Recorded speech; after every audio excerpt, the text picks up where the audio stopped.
সুপ্রিয় অষ্টম শ্রেণীর শিক্ষার্থী বন্ধুরা, আজকের এই অনেক ক্লাসে তোমাদের সবাইকে ম্যাথ টিচিং হোম ইউটিউব চ্যানেলের পক্ষ থেকে আন্তরিক অভিনন্দন ও প্রীতি শুভেচ্ছা। শিক্ষার্থী বন্ধুরা, আশা করছি তোমরা সবাই ভালো আছো। প্রিয় শিক্ষার্থী বন্ধুরা, তোমাদের এই যে অষ্টম শ্রেণীর গণিত বইয়ের নতুন কারিকুলাম অনুযায়ী ক্ষুদ্র সঞ্চয়ে ভবিষ্যৎ গড়ি, এই অভিজ্ঞতার আজকে পঞ্চম পর্ব নিয়ে আলোচনা করব। শিক্ষার্থী বন্ধুরা, এই পর্বে আমি মূলত উদাহরণ 8, 9 এই দুইটি উদাহরণ খুব সহজে তোমাদের বুঝিয়ে দেওয়ার চেষ্টা করব।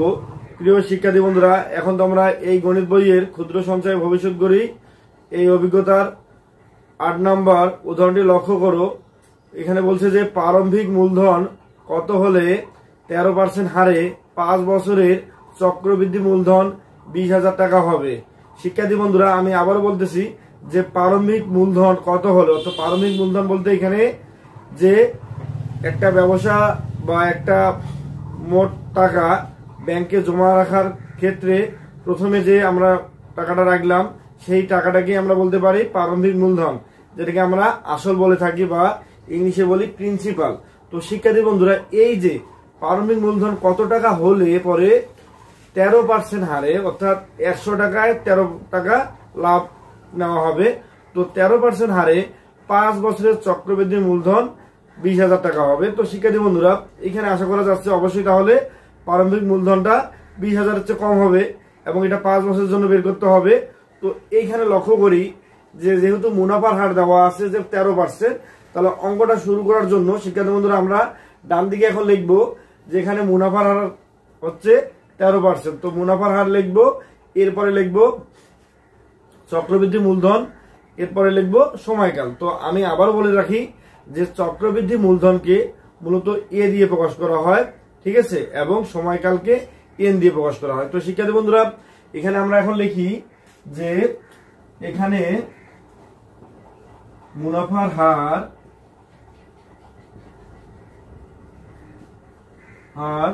আর ইকুয়াল 13%। শিক্ষার্থী বন্ধুরা, এই যে 13% এখানে আমরা লিখলাম, এখন এই 13%-এর এইখানে এই পার্সেন্টটাকে উঠে দেওয়ার জন্য আমরা 100 দিয়ে 13কে ভাগ দিব। এবং এখানে আমি আবার বলে রাখি যে 13% বলতে মূলত বোঝাচ্ছে যে 100 টাকায় 13 টাকা লাভ, তাহলে 1 টাকায় কত হবে সেটা বের করার জন্য আমাদের 13কে 100 দিয়ে ভাগ দিতে হবে। তো শিক্ষার্থী বন্ধুরা, এখন আমরা পার্সেন্টটা উঠে দেওয়ার জন্য 13কে 100 দিয়ে ভাগ দিব। শিক্ষার্থী বন্ধুরা, তোমরা এইখানে ক্যালকুলেটরে লক্ষ্য করো যে 13 ভাগ 100 সমান সমান হয় 0.13। তাহলে এখানে লিখবো যে 0.13, ঠিক আছে।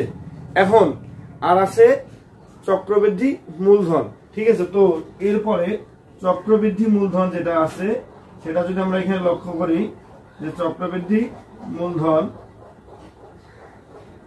আমরা এইদিকে সর্বপ্রথম এখানে লিখি এ ইকুয়াল হচ্ছে 20,000 টাকা, ঠিক আছে।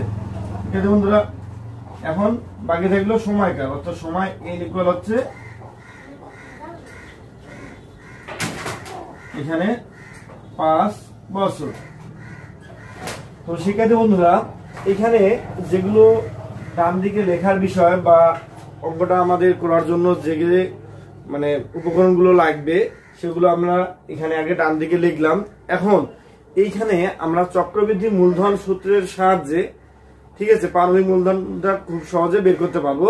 তো আমরা চক্রবৃদ্ধি মূলধনের সূত্রটা যদি লক্ষ্য করি যে চক্রবৃদ্ধি মূলধনের মূলত সূত্রটা হচ্ছে এ ইকুয়াল পি ইন্টু 1 প্লাস আর পাওয়ার হচ্ছে এন। আমি আবারও বলি, তোমরা এদিকে অবশ্য ডান দিকে দেখতে পারবে সূত্রটা যে এ ইকুয়াল পি ইন্টু 1 প্লাস আর পাওয়ার হচ্ছে এন।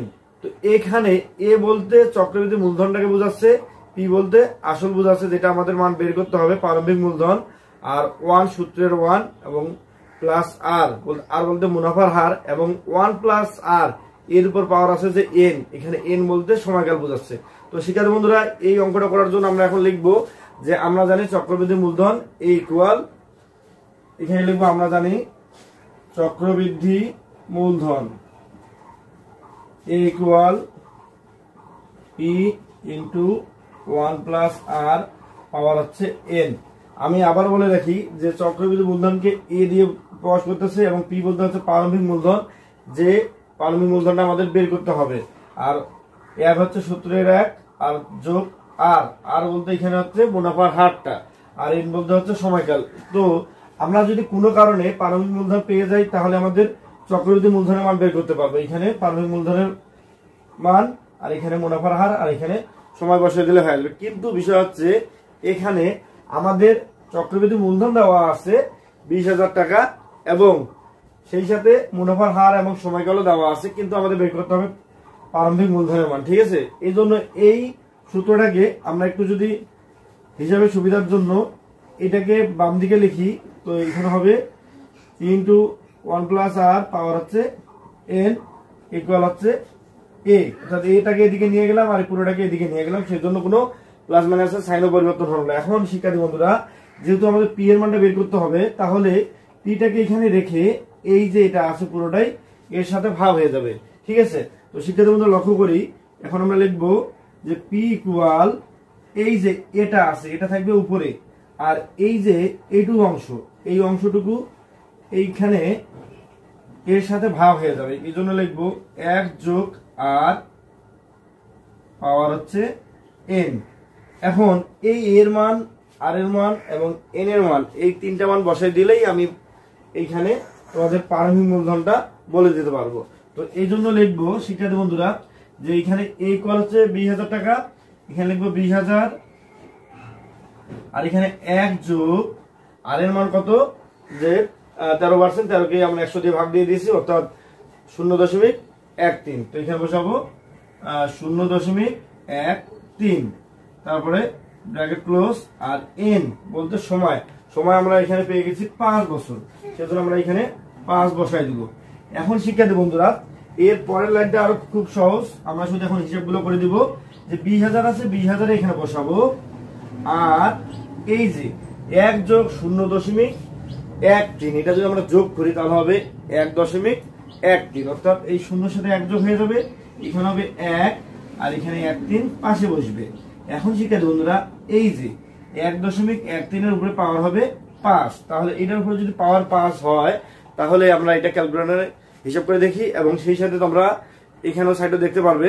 দেখো যে এখানে আসে 1.842435, অনেকগুলো আসে, অর্থাৎ আমরা এখানে সর্বোচ্চ 5.1 মতো নিব। সেজন্য আমরা এখানে নিতে পারি যে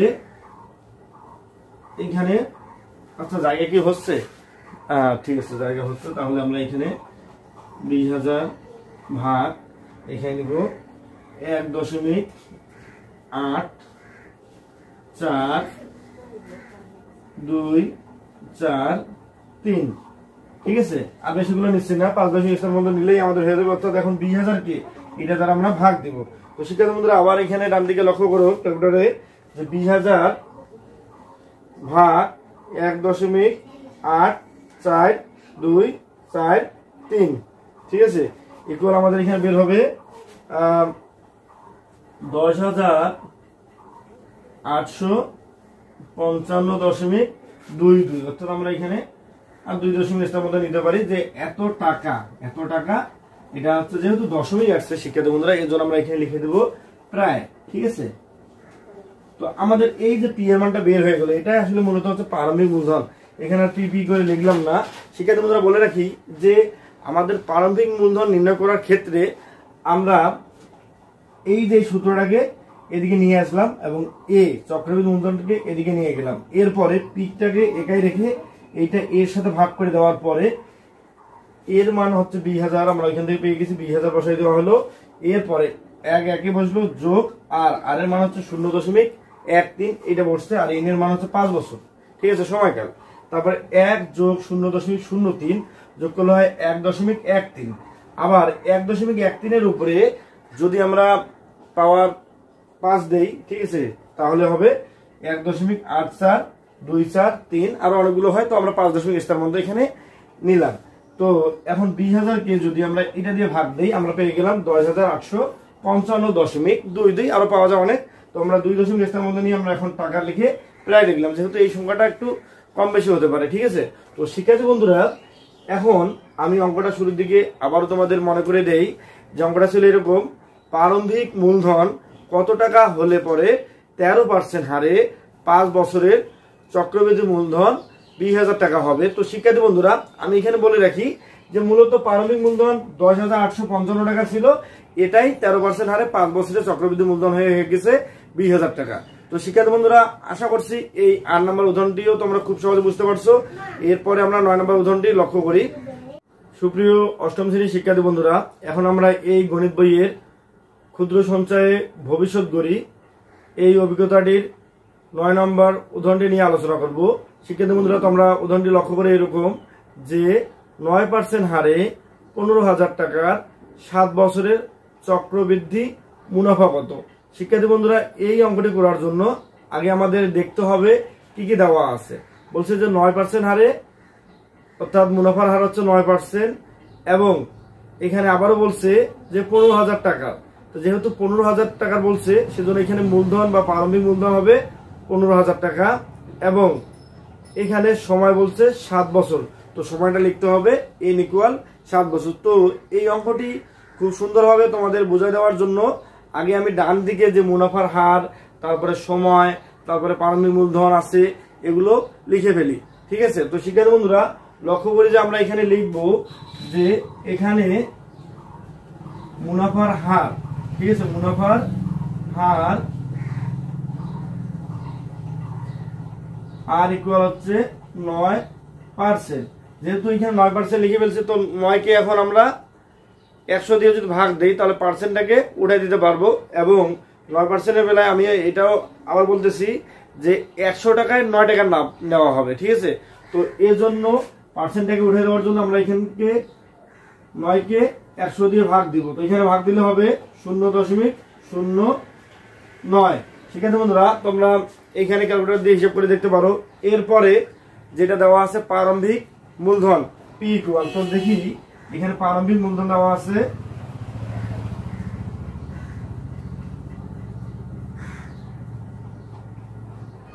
P ইকুয়াল 15,000 টাকা, আর সময় হচ্ছে 7 বছর, সময় n ইকুয়াল 7 বছর। শিক্ষার্থী বন্ধুরা লক্ষ্য করি যে এখানে মুনাফার হার আর ইকুয়াল হচ্ছে 9% এবং প্রারম্ভিক মূলধন P ইকুয়াল হচ্ছে 15,000 টাকা এবং সময় n ইকুয়াল হচ্ছে 7 বছর। তো এই যে এগুলো দেওয়া আছে, এখন এখান থেকে আমাদের চক্রবৃদ্ধি মুনাফাটা বের করতে হবে।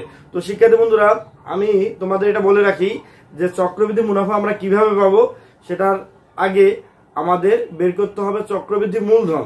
তাহলে প্রারম্ভিক মূলধন থেকে চক্রবৃদ্ধি মূলধন বের করতে হবে, আর এই চক্রবৃদ্ধি মূলধন থেকে আমরা যদি এই প্রারম্ভিক মূলধন P এর মানটা বিয়োগ করে দিতে পারি তাহলে আমরা চক্রবৃদ্ধি মুনাফাটা পাবো, ঠিক আছে।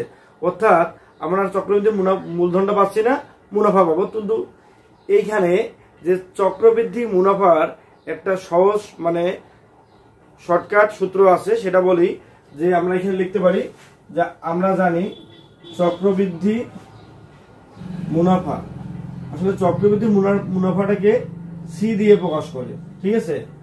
এবং যে চক্রবৃদ্ধি মুনাফাটা যেহেতু আমাদের চক্রবৃদ্ধি মূলধন থেকে প্রারম্ভিক মূলধনটা বিয়োগ করে বের করতে হবে, সেজন্য আমরা যেহেতু জানি যে চক্রবৃদ্ধি মূলধনকে A দিয়ে প্রকাশ করে, তাহলে আমরা এখানে লিখতে পারি A, তারপরে এর সাথে বিয়োগ করব প্রারম্ভিক মূলধন P, এই যে P এর মানটা P লিখবো, তাহলে এজন্য এখানে লিখলাম P। এরপরে আমাদের কাজ করতে হবে কি, যেহেতু আমরা এই যে এর মান কত হয় সেটা তো জানি না, চক্রবৃদ্ধি মূলধনটা জানি না, বা এখন আমরা এটা বের করতেছি না, কিন্তু সরাসরি চক্রবৃদ্ধি মুনাফা C equal A minus P এর মান আমরা বের করব, ঠিক আছে। তো এখন আমরা জানি যে চক্রবৃদ্ধি মূলধন ইকুয়াল হয় P ইন্টু 1 প্লাস R পাওয়ার হচ্ছে N। এটার আমি বাংলা এভাবে বলে দেই যে P ইন্টু মানে P মানে হচ্ছে প্রারম্ভিক মূলধন বা আসল গুণন 1 যোগ R, তাহলে একটা কি এখানে সূত্রের 1, আর R বলতে মুনাফার হার, তাহলে এই যে 1 যোগ R এর উপর পাওয়ার আছে আবার N বলতে হচ্ছে সময়। তোমরা বোর্ডে এখানে সাইডে স্ক্রিনে লক্ষ্য করো যে আমি খুব সুন্দরভাবে এখানে তোমাদের দেওয়ার চেষ্টা করতেছি যে প্রারম্ভিক মূলধন Pটা এখানে এর সাথে বিয়োগ হচ্ছে, কিন্তু এটা কি আমরা জানি না। সেজন্য তোমাদের এই গণিত বইয়ের 82 পৃষ্ঠায় সুন্দর করে দেওয়া আছে যে চক্রবৃদ্ধি মুনাফা C = A - B থেকে কিভাবে C এর মানটা বের করতে হয়। আমি আবারও বলি যে A = হয় P × 1 + R পাওয়ার হচ্ছে n। সেজন্য A এর জায়গায় লিখব যে P × 1 + R এর উপরে পাওয়ার হচ্ছে n। আর এই যে পারমাণবিক মূলধন যেটা আমরা বিয়োগ করতেছি P, এটা আমরা এখানে দিয়ে দেব এবং সাইডের দিকে আমি একটা বর্ডার দিয়ে দেই। তো শিক্ষার্থী বন্ধুরা, এখন এই যে এটার মান আলাদা করে বের করে আবার কি 15,000 বিয়োগ করবো সেটা না, আমরা লক্ষ্য করি যে এইটা একটা অংশ, এটা একটা অংশ, ঠিক আছে। যদিও এখানে P একাই আছে, কিন্তু আসলে এটা হচ্ছে পারমাণবিক মূলধন আর এটা হচ্ছে চক্রবৃদ্ধি মূলধন, ঠিক আছে। তো শিক্ষার্থী বন্ধুরা, এখানে আছে P × 1 + R পাওয়ার n মাইনাস হচ্ছে P, কিন্তু এই Pটা তো একা না, এর সাথে গুণ আছে 1, ঠিক আছে। আর এখানে P এর সাথে গুণ আছে এটা এবং একও গুণ আছে, ব্যাপার না, আছে, এটা আমরা ধরে নিতে পারি। কিন্তু এটা থেকে এবং এই অংশ থেকে যদি আমরা P কমন নেওয়া যাবে কিনা সেটা লক্ষ্য করি। অবশ্যই P কমন নেওয়া যাবে, সেজন্য এর লাইনটা হবে এরকম যে P × 1 + R পাওয়ার n, এবং এখানে P নেওয়ার কারণে এই যে 1 থেকে গেল 1 এখানে বসবে। এখন Pটা যেহেতু আমরা কমন নিচ্ছি, তাহলে এই পুরোটা থেকে P কমন নিচ্ছি, সেজন্য আমরা এখানে সেকেন্ড ব্র্যাকেট না থার্ড ব্র্যাকেট ইউজ করব, ঠিক আছে। এখানে সেকেন্ড ব্র্যাকেট ইউজ করলেও হবে, কিন্তু আসলে এই অঙ্কগুলোতে সাধারণত থার্ড ব্র্যাকেট ইউজ করা হয়। এখন এখান থেকে এই যে P এর মান, তারপরে R বলতে এই যে মুনাফার হার, এটা বসাই দিব, এবং n বলতে এখানে এই যে সময় 7 বছর বসাই দিব, অঙ্ক আমাদের খুব সহজেই হয়ে যাবে। তো শিক্ষার্থী বন্ধুরা, এখন আমরা লিখব যে 15,000 তারপরে 1 + R। এখন 1 বলতে 1 বুঝতেছে এবং R বলতে হচ্ছে 0.09। এখন এটার উপর পাওয়ার হচ্ছে n বলতে হচ্ছে 7, তারপরে থার্ড ব্র্যাকেট দিতে হবে। তো থার্ড ব্র্যাকেট দিব, এরপরে বিয়োগ হচ্ছে 1 দিলাম, আর এখানে থার্ড ব্র্যাকেট ক্লোজ।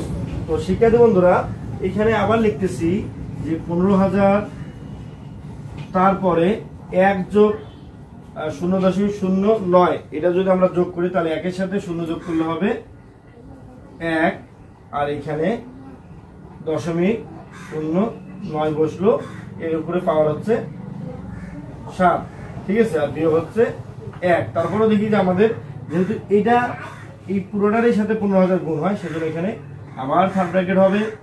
এখন আমরা এটা পাওয়ার বের করব, মানে এরপর পাওয়ার 7 করলে কত হয়, ঠিক আছে।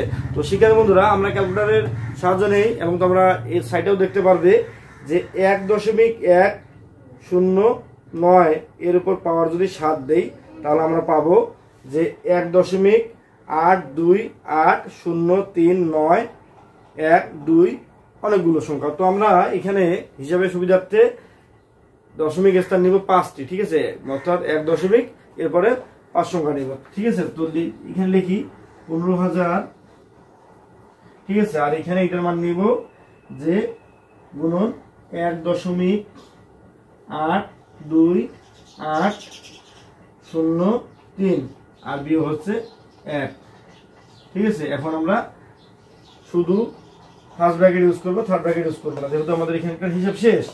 এখন এরপরে 15,000ই লিখলাম, গুণন এই যে দেখি 1.82803 এর সাথে 1 বিয়োগ করতেছি, তাহলে 1 থেকে 1 বাদ যাবে, তাহলে 11 থাকবে না, এখানে হবে 0.82803। এখন এইটার সাথে এই যে 15,000টা গুণ হয়ে যাবে, ঠিক আছে। তো শিক্ষার্থী বন্ধুরা, এখন লক্ষ্য করি যে 15,000 গুণন 0.82803, এটা গুণ করলে আমাদের আসতেছে 12,420.45, অর্থাৎ প্রায় 12,420, ঠিক আছে। এখন দশমিকটা যে 4.45 আছে, এটা ব্যাপার না, তো আমরা এখন লিখবো যে 12,420.45 এত টাকা প্রায়, ঠিক আছে, অর্থাৎ এর কাছাকাছি মান আসতেছে। আমরা এই দশমিকটা না নিয়েও কিন্তু অঙ্কটা করতে পারতাম, কিন্তু যেহেতু আমরা এখানে 5 স্থান মতো নিচ্ছি। এটা যদি আমরা 3 স্থান নিতাম তাহলে অবশ্যই এই দশমিকটা আসতো না, আমাদের 12,420 আসতো। তো শিক্ষার্থী বন্ধুরা, এই যে এই অঙ্কটি খুব সহজে তোমরা বুঝতে পারলে কিনা আমাদের কমেন্ট বক্সে কমেন্ট করে জানাবে। আমি আবারও এই অঙ্কটি একটু তোমাদের বোঝাই দেওয়ার চেষ্টা করি। শিক্ষার্থী বন্ধুরা, এখানে বলছে 9% হারে 15,000 টাকার 7 বছরের চক্রবৃদ্ধি মুনাফা কত। তো শিক্ষার্থী বন্ধুরা, এটা বোঝার জন্য তোমাদের আমি আগে এইখানে ডান দিকে বোর্ডে লিখিয়েছিলাম যে মুনাফার হার আর ইকুয়াল হচ্ছে 9%। পার্সেন্টটাকে উঠায় দেওয়ার জন্য আমরা 9কে 100 দিয়ে ভাগ দিয়েছি এবং 9 ভাগ 100 সমান হয় 0.09। এরপর আমরা লিখিয়েছি যে প্রারম্ভিক মূলধন বা আসলটা পি ইকুয়াল, পিতে এখানে হচ্ছে প্রিন্সিপাল মানে যেটা হচ্ছে মূল প্রধান বা আসল। এরপরে পি ইকুয়াল হচ্ছে 15,000 লিখলাম এবং সময় এন ইকুয়াল হচ্ছে 7 বছর। তো শিক্ষার্থী বন্ধুরা, এত কিছু দেওয়া আছে, এখন আমাদের এখান থেকে শুধুমাত্র চক্রবৃদ্ধি মুনাফাটা বের করতে বলছে। তো তোমাদের এই গণিত বইয়ের 82 পৃষ্ঠা তোমরা লক্ষ্য করো, চক্রবৃদ্ধি মুনাফাটা ঠিক এইভাবে বিশ্লেষণ করা দেওয়া আছে। তো আমরা এই জন্য লিখলাম যে আমরা জানি চক্রবৃদ্ধি মুনাফা সি ইকুয়াল, অঙ্কটা করার সময় আবার এগুলো এত কিছু লেখা নেই, ডাইরেক্ট এখানে দেওয়া আছে। তো আমি এখানে আবার বলতেছি যে আমরা জানি চক্রবৃদ্ধি মুনাফা সি ইকুয়াল এ মাইনাস পি। তো এইখানে আসলে এই এটা কি, এর একটা তো নাম আছে, এর পি এর একটা তো নাম আছে। পি এর নাম তো আমরা প্রারম্ভিক মূলধন এখানে পেয়ে গেছি, যে প্রারম্ভিক মূলধন, ঠিক আছে।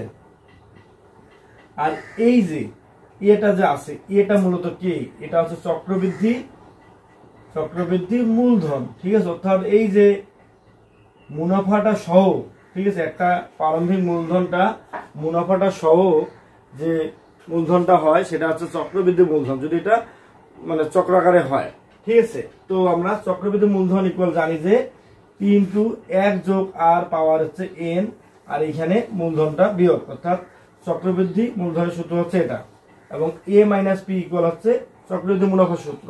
আবারও বলে রাখি যে সি ইকুয়াল হচ্ছে এ মাইনাস পি, চক্রবৃদ্ধি মূলধন বিয়োগ হচ্ছে প্রারম্ভিক মূলধন, তার আমরা এখানে চক্রবৃদ্ধি মুনাফা পাবো।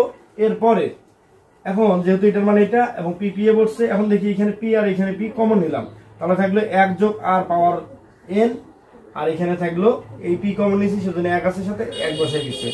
এখন পি এর মান দেওয়া আছে 15,000 টাকা, আমরা এখানে 15,000 টাকা বসিয়ে দিয়েছি। তো লক্ষ্য করি এখানে পি ইকুয়াল 15,000, 1 একে বসলো, আর এর মান হচ্ছে 0.09, এন এর মান হচ্ছে 7 আর এই মাইনাস 1, ঠিক আছে। এখন এই যে 1 আর এটা যোগ করলে হবে 1.09, পাওয়ার হচ্ছে 7, আর যা বাকি আছে সব বসবে। 15,000 বসলো, আর এখানে গুণ চিহ্ন হইলো, এবং এটার উপর পাওয়ার করলে ক্যালকুলেটর তোমরা দেখতে পাচ্ছ যে 1.8283 আরো সামথিং আছে, আমরা 5 স্থান মতো নিয়েছি এবং সাথে বিয়োগ হলো 1। এখন এইটা থেকে যদি এটা বিয়োগ করি হবে 0.8203, অর্থাৎ 0.82803, ঠিক আছে। তো শিক্ষার্থী বন্ধুরা, এতক্ষণ ধরে আমাদের এই ম্যাথ টিচিং হোম ইউটিউব চ্যানেলের ক্লাসটি সুন্দরভাবে ধৈর্য সহকারে দেখার জন্য তোমাদের সবাইকে অসংখ্য ধন্যবাদ। দেখা হচ্ছে আগামী ক্লাসে।